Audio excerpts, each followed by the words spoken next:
Hello mga idol, kamusta? Ito nga pala ulit ang inyong Sir Jobs Mentor.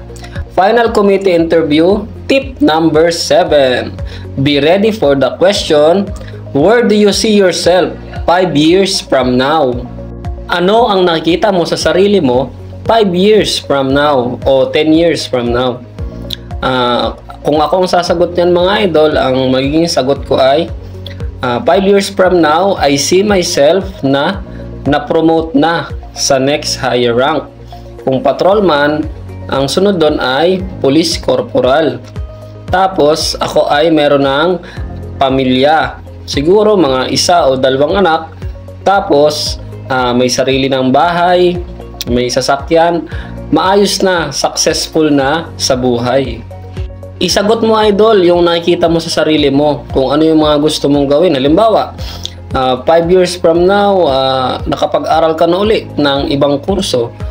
Diba? Kung pangarap mo talaga yon, ganun ang sagot mga idol, yung totoo galing sa puso.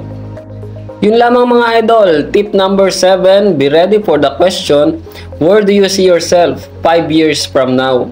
Ito nga pala ulit ang inyong Sir Jobs Mentor na nagsasabi ng, believe in yourself, trust God's timing.